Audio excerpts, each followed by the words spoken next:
First of all, thank you for joining us today for this update for the India market. My name's Adam Roberts. I'm talking to you from the Southern Cross Melbourne campus today. We're very lucky to have a few of our colleagues from SCU Ventures here today. We'll have Mr. John Crowder, who heads up the admissions team, talking to us later, also from Melbourne. Before we do that, just a couple of instructions for the meeting. If you do have any questions, we're very happy to answer them. Please just enter them into the chat box and we'll progressively get to them through the meeting. We should be able to wrap everything up today in 30 or 40 minutes. But thank you again for joining us. So just to kick things off, some of the agencies on this call have not been working directly with Sydney, Melbourne and Perth in the past.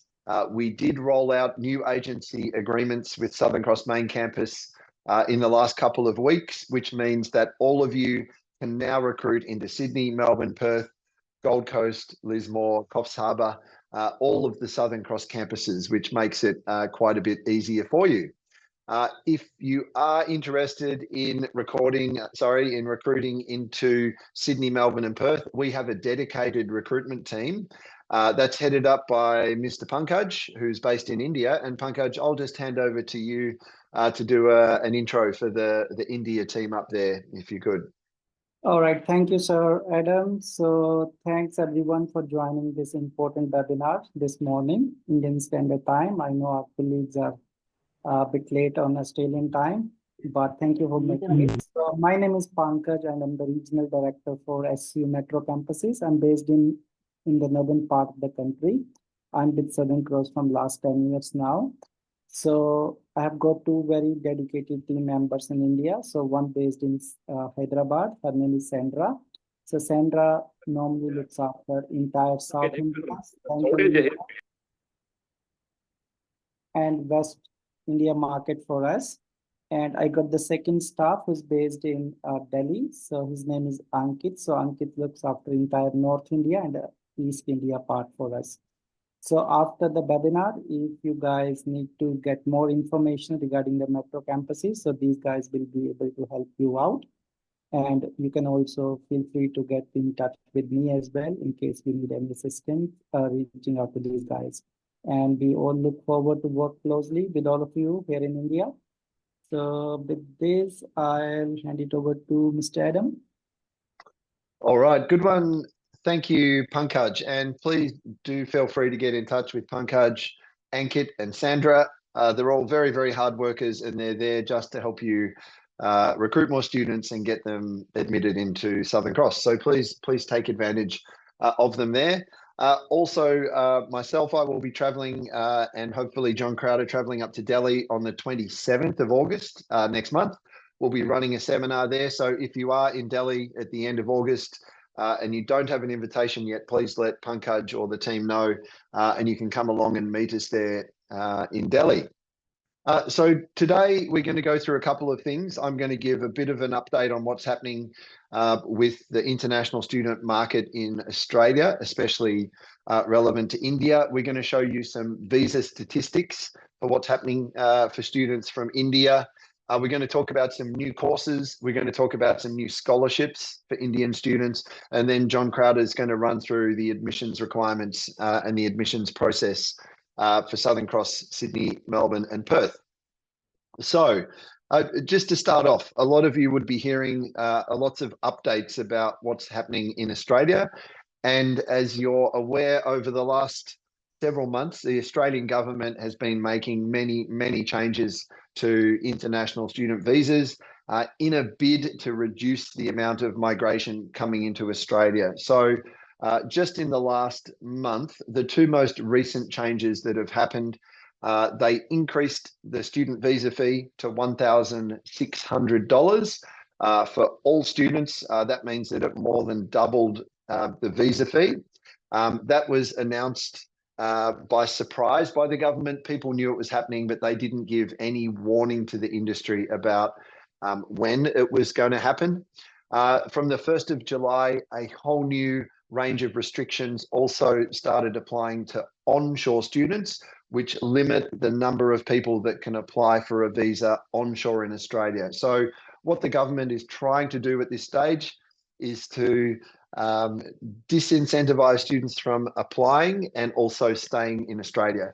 They're doing that because we have an election coming up next year, and this is the big issue in the election about who can be the toughest on migration. So we're in a pretty tough environment at the moment, and we don't really expect that to change until at least early or the middle of next year. But the good news is that there are still opportunities to get students into Australia, but they need to be the right profile of students and they need to be applying for the right courses. So today we're going to give you some information that'll help you with that. Just in terms of looking forwards, what's about to happen in Australia, the government has told us that they're planning to announce how the caps on international students will be rolled out during August. So all we know at this stage with those caps, as they will be put on at an institution level, so university by university will have a cap installed. It will probably be starting from January next year, and it will probably be based on the number of commencing students. So in terms of what that means for you recruiting for Australia, a university will not be allowed to enroll as many students as they want to. They'll be restricted, which means that the universities will be much more selective on which students they give an offer letter to and which students they give a COE to. So your job in screening students and preparing them for admissions will become a lot more important in this new environment coming up. So just to show you some things that are happening with visas in Australia at the moment. So the most recent official government data from Australia tracking visa grant rates, this dark blue line at the bottom of this chart here represents the most recent grant rates that we can see for international student grants to Australia. So you'll see that overall, all different sectors, all different countries, the grant rate is sitting at about 75%. That's the lowest that it's been for the last 5 years. And you'll see that compared to the same time last year, it's about 5% lower. So overall, the Australian government is making it harder to get a visa grant for any student who wants to study in Australia. That's the overall picture.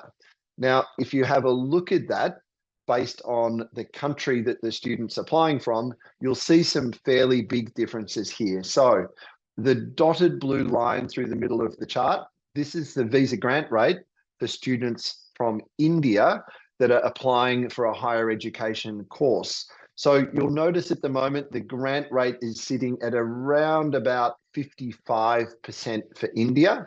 As recently as January, it was over 80%. And if you go back to September last year, it was about 40%. So the visa grant rate for students from India is going from 40% up to 80% and then bouncing up and down. Now, from what we can tell, this is not related to the quality of students applying. It is purely that immigration is just deciding to focus on rejecting a larger number of students at different times. At the moment, at about 55%, the India visa grant rate is around about in the middle of where it's been over the last 12-month period. So it's somewhere in the middle. Other markets are faring very differently. If you look at the yellow line at the bottom of the chart, that's Pakistan. And unfortunately, in April, only about 11% of students from Pakistan were able to get a higher education visa. So extremely hard to get a visa from there.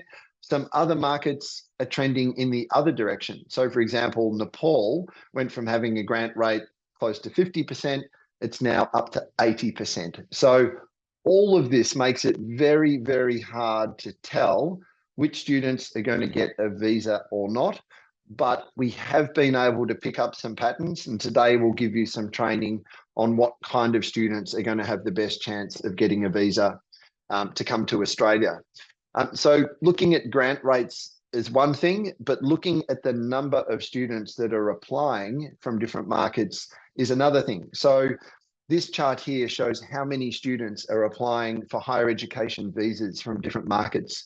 Now, India, the dotted line, you'll see peaked back in January at more than 8,000 visa applications. But if you fast forward to March, there were only just under 2,000 visa applications made. So there's been a very large reduction in the number of students applying for visas from India. So this data is about 3 months old, but you can see that as the grant rates drop, the number of visas being applied for drops as well. So if you look at March, there was about 1,100 visas applied for compared to last year, 3,500 visas applied for. There's been a drop of about 2/3 in the number of offshore students from India applying for visas. Again, what this means is the type of student that you put through for an application and a COE is very, very important because limited numbers of students are getting through. All right, so in terms of the general visa statistics, that's what's happening out there in the market. In terms of how Southern Cross can help you get students into Australia, we do have a couple of announcements today, which we think are very good news and will help you recruit. So this is a list of courses that are offered in the Sydney, Melbourne and Perth campuses. For those of you that don't know, Sydney, Melbourne and Perth have been running now for 10 years. And we offer a limited range of the most popular courses at Southern Cross. So we have a new course coming up from term 1 next year, which is called the Master of Computing. Now, this is an upgraded version of the Masters of IT that we've previously run. So it's still a 2-year program. It still starts in February, June and October, but there's a couple of differences. First of all, we've changed the specializations. So a student can now focus on cybersecurity or software development. Both of them are very popular areas. And also the entrance requirements have changed. With the MIT, a student needed to come from an IT or a computing background. For the Master of Computing, a student can come from any background. So this course is available for a lot more students than the previous MIT. So that's the Master of Computing. It kicks off from term 1 next year in Sydney, Melbourne and Perth campuses. The other courses which I'd like to talk to you today about are in education. So we started this year by offering the Graduate Diploma of Education in Sydney and Melbourne. That course is just available to students onshore already in Australia. We had an incredible intake there. We had about 100 students start right after we launched that course in July. The numbers are growing very quickly. The good news is that we're going to be offering the Master of Teaching, which is a 2-year course in Sydney and Melbourne and Perth, and that'll be kicking off from term 1 next year, so the February intake next year. And also the Graduate Diploma will be launching in Perth campus from next year. So those 2 courses together qualify an offshore student to come into Australia and study and then access a career in an industry that has a huge, huge shortage of workers. So every state in Australia has a shortage of early childhood teachers, and these 2 courses help students access jobs in those areas. The other thing to remind you about here is that if you have a student still interested in starting this year, we do have an October intake, and students can apply up until the 2nd of August. So they've got until Friday next week to submit new applications for the term 5 intake. They just need to be put into the StudyLink system, and John Crowder and his team will get back with their famous 1-day turnaround time, and you'll be able to get students into term 5 as well. All right, so we have some great courses coming up there with education and also the Master of Computing. And just finally from my side, some very, very good news. We just managed to confirm this yesterday with Southern Cross University. Up until today, students from India have been receiving a $5,000 scholarship from their first year fees. from today onwards, every student from India that's applying for a non-education course, so MBA, business, computing, they'll all receive an $8,000 fee reduction. And if a student applies for an education course, they'll receive a $5,000 fee reduction for those very popular courses.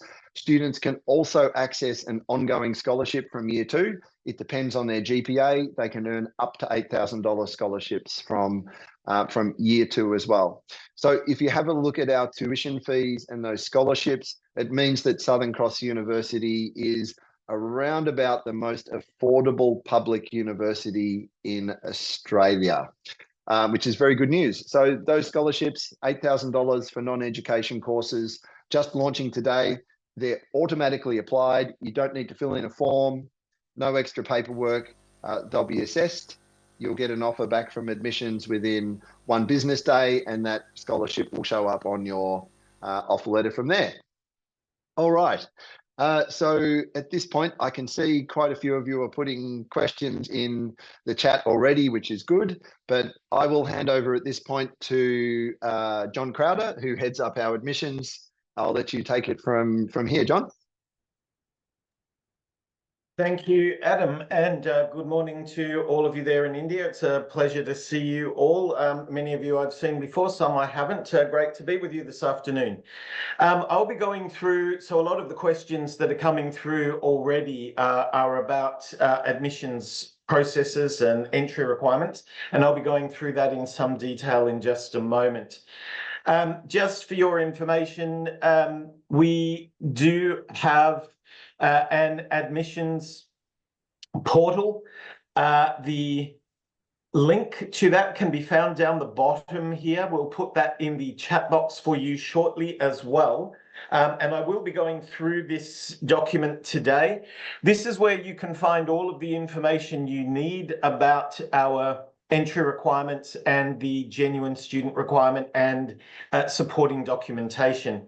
As Adam said earlier, we do pride ourselves on our turnaround times, and we will always ensure that we are back in touch with you within 24 hours.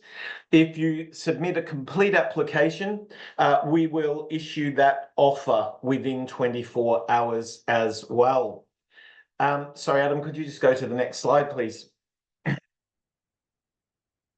Just looking at the latest course that Adam has just mentioned, which is the Master of Teaching. We do allow a packaged offer with the Graduate Diploma of Education in Early Childhood in limited circumstances. And I'll go over those circumstances a little bit more in a moment. If you are looking at applying for a package in the StudyLink portal, what you would do is you would add the Graduate Diploma of Education as your first preference, then add the Master of Teaching Early Childhood as the second preference. So Graduate Diploma first preference, then your Master preference as the second. Once we receive that, the admissions team will recognize that as a package application. We will adjust the first preference to a packaged offer and issue you that packaged offer. It should be noted that for the packaged course, Graduate Diploma to Master of Teaching, the deposit amount is the normal deposit for the Graduate Diploma. So that is the first 4 units or half year tuition fees. And the deposit for the Master will be $5,000. So in the packaged course, there are 2 separate deposits paid, one for the Graduate Diploma, the other $5,000 standard deposit for the Masters.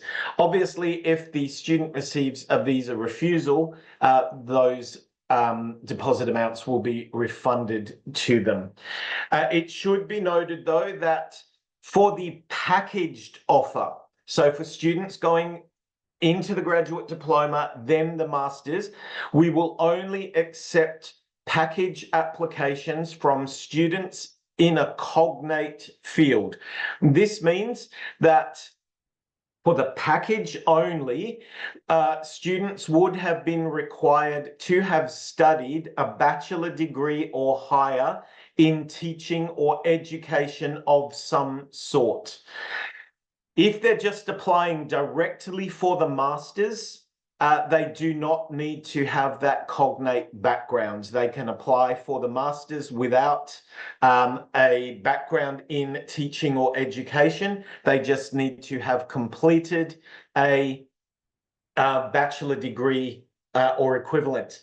The reason that a student would apply for the package is that the graduate diploma requires an IELTS of 6.5 with no band less than 6.5, whereas the Master of Teaching requires an IELTS of 7 with no band less than 7. So if a student comes in through the graduate diploma package, they can come in with that IELTS 6.5 and still meet the requirement when they commence the master's degree. But as I said, on the package, they must be from a cognate background. For the master's, they do not need to have that education background. Adam, could you stop sharing that one, please? And I'll then share my screen. So I'm going to share with you all now the tool that we mentioned earlier. So this is our GSR and admissions guide. Once you come through to this page, all you need to do is type in India and hit enter. This has just been updated today, so all of the information provided in here is up to date as of now. You can be sure that whatever information you find in this system is live. It is exactly what the admissions team is looking at. So as long as you follow the guidance in this document, you can be sure that you will your offer will come through quickly and the student shouldn't have any problems. So I'll go through each of these so you've got a clear understanding of what our requirements are. Firstly is the statement of purpose, or what we now refer to as the genuine student statement. So all students from India are required to provide a genuine student statement with supporting documentation. The link to the template can be found here. Please do not stockpile the template for the genuine student statement or save it to your desktop. This will change from time to time. If you come into this system, click on the link, you will always be taken through to the most updated version of the genuine student statement template. The template, I'll just spend a little bit of time explaining it to you, basically comes in two parts. The first part is a checklist where you will answer yes or no. Some of the questions require additional information, which you can then enter here. For example, have you previously studied in Australia? Yes, no. If you answered yes to the above question, did you complete your previous course? Yes or no? If not, explain why not. Now, if you have not studied in Australia before, you would just type NA for not applicable there. The second part of the template are the short answer questions. There are 7 questions to be answered. The first 5 of these are exactly the same questions that the student is asked in their visa application. The responses are limited to 1,000 characters. So it is important that you answer the question directly and clearly and do not waste words on things that don't matter. So the first one, give details of your current circumstances, including ties to family, community, employment, and economic circumstances. For each answer, you will need to attach supporting documentation for each claim. Now, one response might have 4 or 5 claims. So when you're talking about your current circumstances, you might tell us about your ties to your family. That is one claim. Your ties to your community. That is another claim. Evidence of employment or employment outcomes. That is another claim.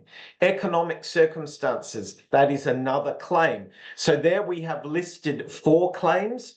We would expect for each claim you upload supporting documentation. So if you had 4 claims, we would expect 4 pieces of supporting documentation for this response. And you would go through and respond to each of the questions and attach supporting documentation for each claim in each question. Down in this section, you have a document table. This relates to the 7 questions above. So in the first one, you would enter the type of document that you have provided. So remember, each question can have more than one document. So if I put number 1, evidence of ties to family.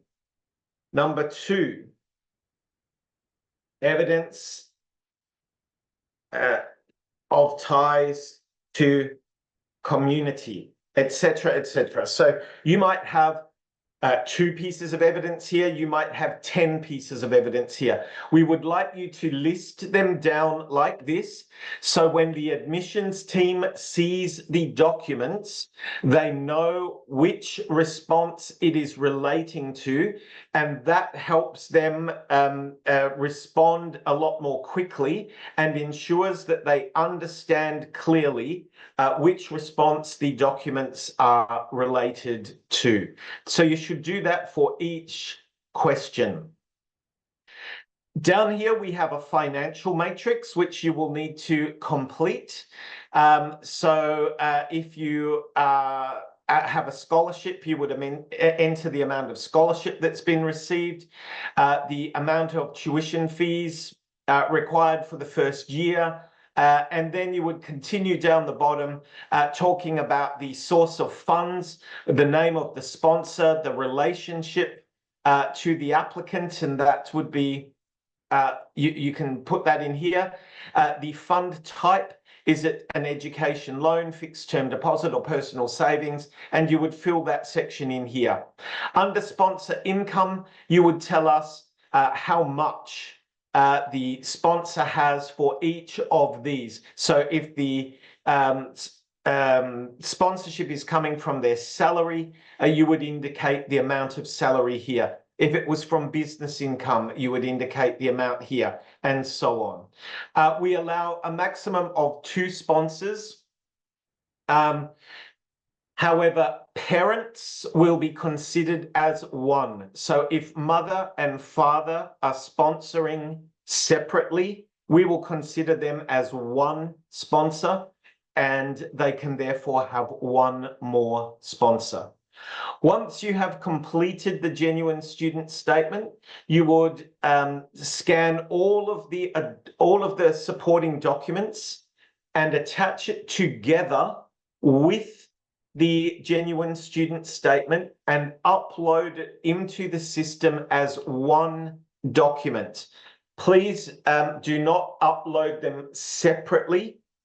This will slow down the process. You scan it all together in one document with the genuine student statement and submit it to the system. And admissions will then receive that and begin processing immediately. Provided that you have given us all of the supporting documentation that is needed, we will get back to you within 5 business days with an outcome from the genuine student statement. So that is the genuine student statement. Documents required, you can find here. These are the documents to lodge an application. So all students from India must apply through an agent, and you would, clicking on this link would take you through to the StudyLink portal. To lodge a valid application, we need all academic transcripts. So if the student is applying for undergraduate, we need their 12th grade qualifications. If they are applying for postgraduate, we would need their undergraduate qualifications. We require a color copy of their passport biodata page. If the student is married, we require a copy of their marriage certificate. If the student has backlogs, we must have a copy of the backlog statement. Now, this is really important. This will delay the process. If you lodge an application and you provide transcripts and the admissions team notices that the timing of the course is problematic, they will suspect that there are backlogs and will then have to go and ask you for a backlog statement before they can finalize the application.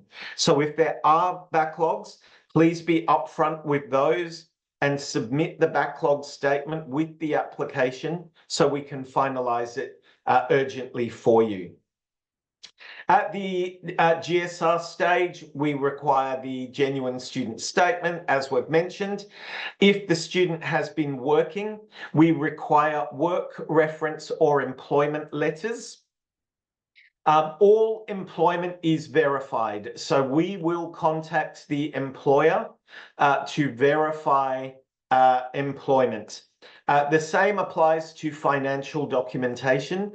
We will contact the banks or financial institutions to verify that the funds are genuine. Of course, we do expect you to do that as well, and that any document you provide us should be checked already, but we will conduct further checks on that to ensure the university's safety. Obviously, we do not tolerate fraudulent documents because these cause a significant problem with immigration.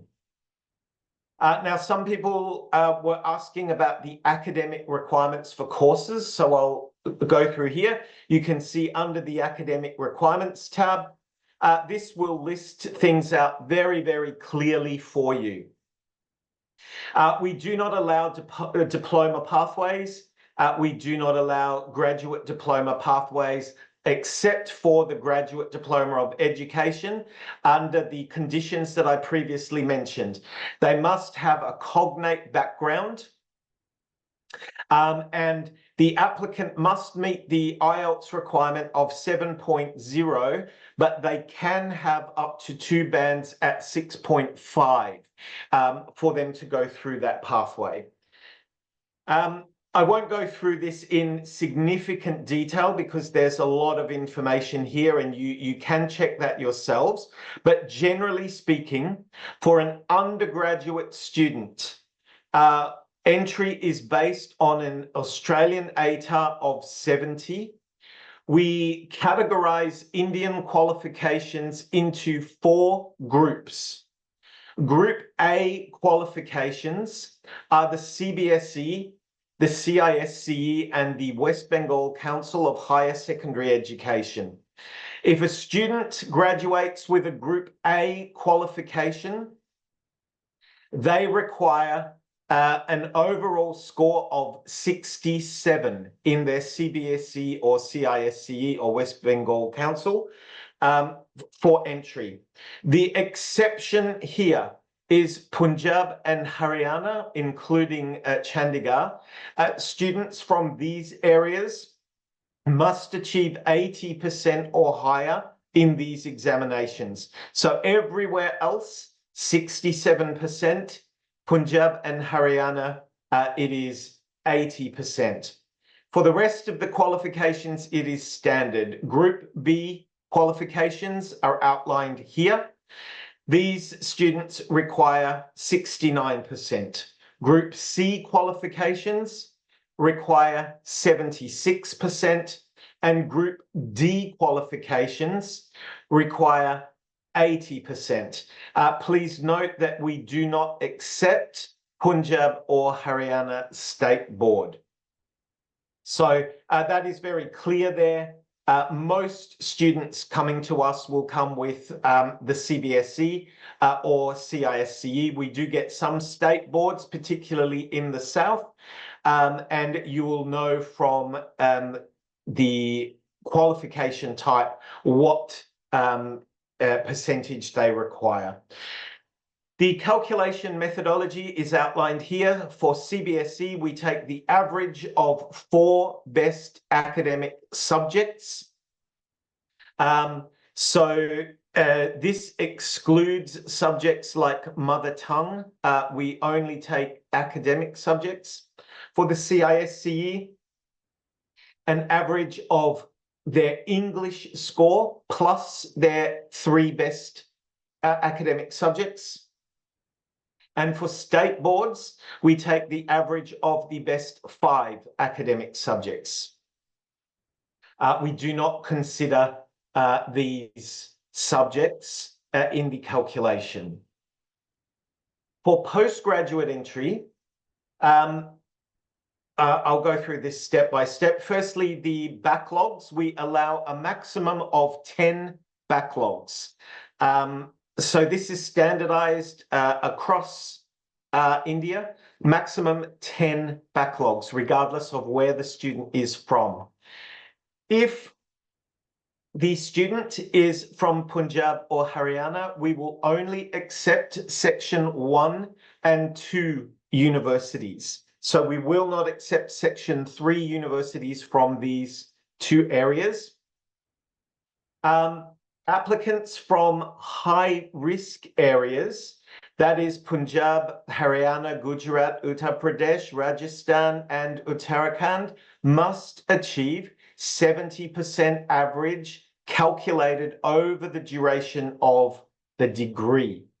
Applicants from Telangana will generally require 60% calculated over the duration of their degree. For all other areas not listed here, the student just needs a pass grade. So they just need to have passed their bachelor's. We will accept Section 3 universities, except from Punjab and Haryana, but the applicant must have completed a 4-year bachelor degree. We will not accept a 3-year degree from a Section 3 university. Section 1 and 2 universities, no problem. We will accept a 3-year degree. So generally speaking, entry into postgraduate courses is successful completion of a 3-year bachelor degree from a Section 1 university, or a successful completion of a 3-year bachelor degree from a Section 2 university. There are other combinations here, or successful completion of a 4-year bachelor degree from a Section 3 university. So those are the entry requirements. Fairly simple and very easy to view on this document. Financials. Again, I won't go into significant detail here. There is a lot of information. We have been advised by immigration that the thing that they are looking at most closely at the moment are financials. And if the students are unable to meet the financial requirements as outlined, they are very unlikely to be granted a student visa. We have developed the financial guidelines in consultation with immigration. About 8 weeks or so ago, representatives from the Department of Home Affairs and Immigration came around to visit all Australian universities to talk about the changes. We have the opportunity of meeting with them, and I met with them again separately after that meeting to discuss the requirements. We understand that the financial requirements are tough. That is deliberate. We do not want to put a student in a situation where they are likely to get a visa refusal. That is not in the student's interest, it is not in your interest, and it is certainly not in the university's interest. If a student is refused a visa, they get a negative immigration history, which may impact their ability to apply for another visa to another country in the future. So we're very careful. We are looking at finances from the immigration point of view, and immigration has made it very clear that they expect students to meet these financial requirements and have genuine access to funds. All finances must be backed up with official evidence. Therefore, we cannot just accept cash income. Any income needs to be backed up with ITRs, tax documents, salary slips, whatever it might be. It must be official evidence of the finances.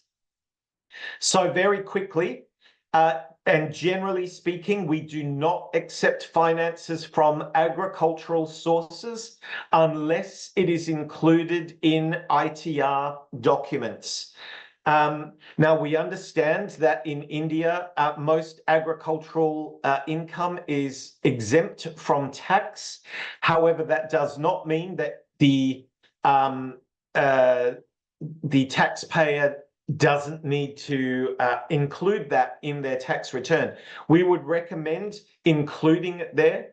As we understand it, they won't be required to pay tax on that, but if it is included in their ITR, we can accept that income. Financials from business activity must be accompanied by evidence of regular deposits into a bank account for at least 12 months. This is business income, not personal income. If funds have been transferred from a business account to a personal account, we must have evidence of the transfer.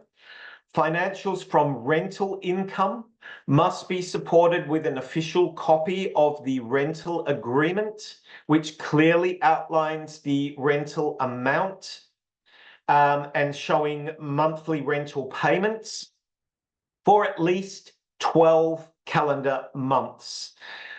Generally speaking, we will not accept rental income of more than 20% of the total amount of income required.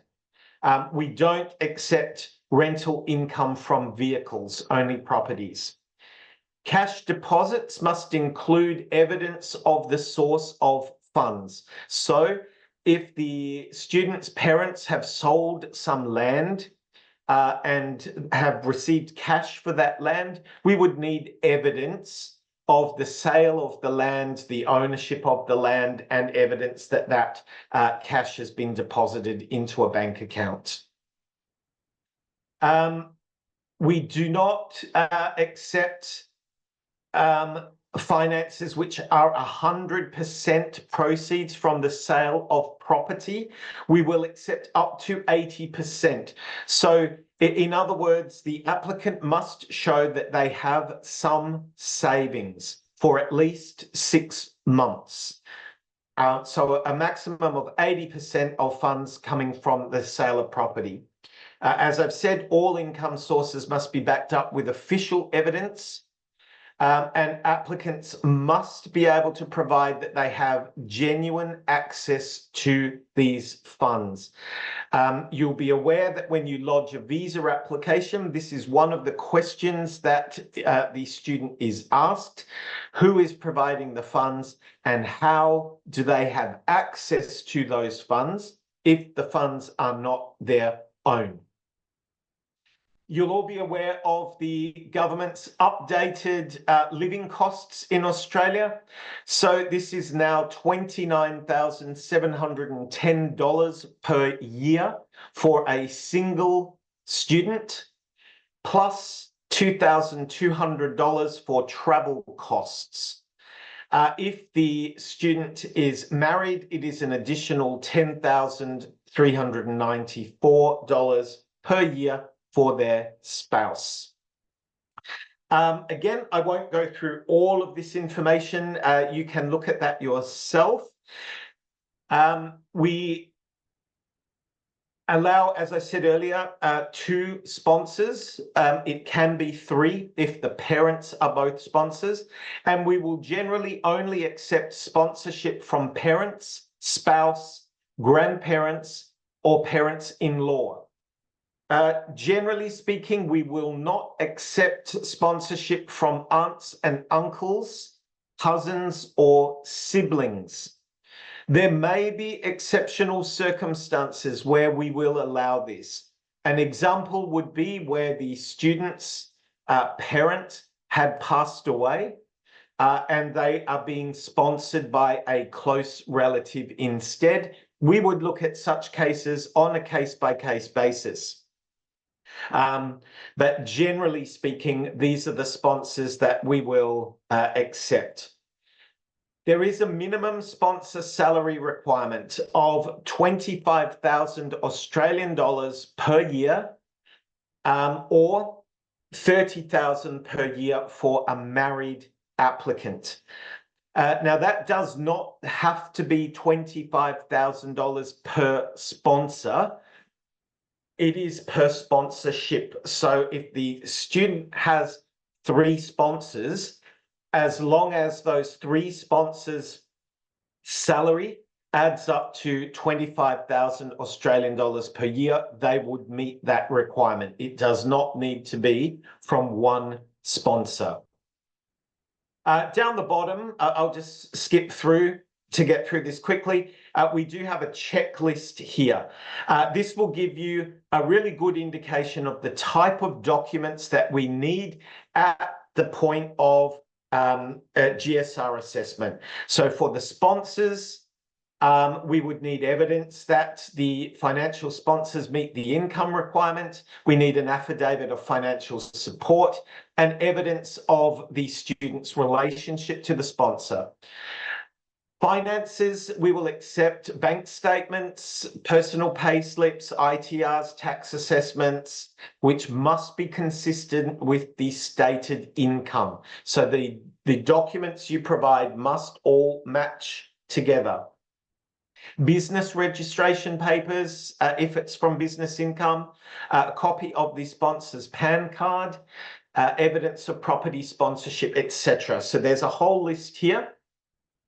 And this gives you an indication of the type of documents to upload with the financial assessment. Very quickly, minimum GTE requirements. We do have an age limit. So for India, generally the age limit for undergraduate students is 25 years for male and female applicants, and 30 years for postgraduate students. There are some courses where we may look at a higher limit for postgraduate students on a case-by-case basis. So please feel free to submit if the student is up to 35 years of age. If they are over 35 years, we will not accept. We do not accept applicants under the age of 18. Gaps. Someone before was asking about gaps. So for undergraduate students, we allow a maximum of 12 months where the student has evidence of gap activity. If the gap is up to 6 months for undergraduate students, we don't require any evidence. For postgraduate students, we have a standard 5-year gap, except for students from Punjab and Haryana, we allow a 3-year gap. So 5 years for postgraduate students, 3 years if they're from Punjab, Haryana. Marital status, we do not accept married couples for undergraduate students. Postgraduate students, we will accept married couples from most areas, but they must have been married for at least 1 year at the time of application, not at the time of commencement. So if they were married in December 2023, they apply now, they will not meet that requirement because they have not yet been married at the point of application, even if they are not commencing until next year. It is 12 months at the point of application. We do not accept married applicants from high-risk areas. We also do not accept applicants with dependent children from anywhere. So if the applicant has children, we cannot accept them. The high-risk areas are all outlined here. Visa history is important. If the student has had a previous visa refusal, it is very important that you tell us so we can advise how to help the student through the process. If the question is not answered honestly and we find out later that the student has had a visa refusal, we will refuse their application. Again, the genuine student statement link is here. Financials must be met as listed, and all students from India are required to undergo a genuine student interview. We provide students with a lot of information on how to prepare for that interview. We send a link to a student platform called SC United, where students can watch training videos on how to prepare for that interview. We strongly recommend that you encourage your students to sign up when they receive that information. It is very difficult for them to pass the interview if they do not watch the training video. Even if you have done training for them yourselves, it is much better that they watch the video and prepare. In terms of English language, all of our English language requirements are outlined here. Generally speaking, for undergraduate students, we require IELTS 6 with no band less than 6.5. Postgraduate students, IELTS 6.5 with no band less than 6, except if it is for the Master of Teaching. The Graduate Diploma of Education in Early Childhood is IELTS 6.5 with no band less than 6.5, and the Master of Teaching is IELTS 7 with no band less than 7. We do not allow ELICOS pathways for students from India currently. They are expected to meet the English language requirement for direct entry. So thank you for your time, everyone. I hope that has answered most of your questions. I believe we do have some time for some questions, and I'll hand back to Adam now. All right. A good one. Thank you, John. A lot of information there. And just a reminder that the link to that it's in the chat. You can access that on our website. So, John, we do have about 3 minutes for some questions there. There's a couple of inquiries about under 18 and when would the student need to be turning 18? Is it the time of the interview, time of application, or the time that they commence? Yes, so we will accept an application from a student who is under 18, but they must turn 18 before we can issue the COE. So they will not be able to accept their offer and get a COE until they turn 18. Okay, sounds good. Thank you. Just a clarification as well. There's a couple of questions about post-grad applicants from high-risk areas. Do the high-risk areas include AP, Andhra Pradesh, or is that a low-risk area? Is that information in the GAG there? That information is there. So if you look under the minimum entry requirements, you will see that the high-risk areas are all outlined there. Andhra Pradesh is included as a high-risk state. Okay, and so that would require the 70% score, whereas Telangana would be 60%. Is that correct? Correct, yes. Okay, and just related to Telangana as well, there's a question there about Section 1 and Section 2 graduates. Is there a difference there depending on which section they're from? No, for Section 1 and Section 2, there's no difference. The only difference is when it comes to Section 3, we must have a 4-year degree. Okay, that makes sense. Thank you. And Just let to me add, see. sorry, Adam, to interrupt, just to add. Yeah. I think, Adam, you were asking the question regarding Telangana, whether we have Section 1 or Section 2. So just wanted to add to that, Section 3, JC, I think Telangana being high risk, we will not take a Section 3. No, we will take a Section 3, but it must be 4 years. Okay. Yeah. Okay, thanks, Sandra, and thanks, John. I think we've got time for 2 more questions.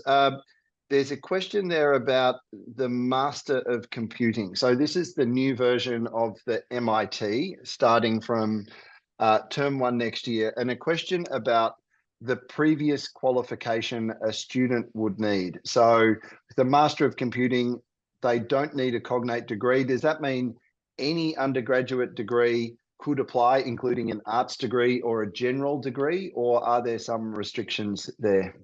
Yes. So generally speaking, we the Master of Computing does not require an applicant to have a computing or IT degree. So technically speaking, any degree equivalent is acceptable. However, we generally do not accept art degree students from India unless they have a score over 90%. So we rarely get arts graduates, but technically they could apply. Okay. Good one. Thanks, John. I think that takes us to the end of our allotted time today. So just to run over a couple of the highlights that we went through. So applications for term 5 October are still open until Friday next week. You can submit new applications there. We've confirmed the Master of Computing has a broader range of students that can now apply. The Master of Teaching will start term 1 next year, February, across Sydney, Melbourne and Perth. It is possible to package that with the grad dip in some situations. We also have announced higher scholarships for India. Every student for a non-education course will get $8,000 for their first year. For an education course like the Master of Teaching, they'll get $5,000. And John has also run us through all of the entrance requirements there and let us know that if you submit a full application, you'll get offer back within 1 business day, which I think is probably the best of any university in Australia. So we encourage you to take advantage of all those things. Also, Pankaj, Ankit and Sandra are in India there to help out. And we hope to see a lot of you up there at the end of August at the event in Delhi. So thank you, John, for presenting today. One last question. Adam's one Sandra. last question. Sorry to Yes. interrupt. JC, you clarified that a student applied to Master of Computing from arts. What is the percentage you're looking at? So I have a question. What about the business BBA student? no minimum academic requirement unless they are from those high-risk areas. They would still be subject to those 70% or 60% requirement. Got you. Thank you so much. Thanks, Adam. Sorry. All right. Thank you. Thank you, Sandra. Thank you, everyone, for attending. Please submit your application through StudyLink. Stay safe, and we'll talk to you all very soon. Thanks, everyone. Thanks, Thank you. bye. Bye.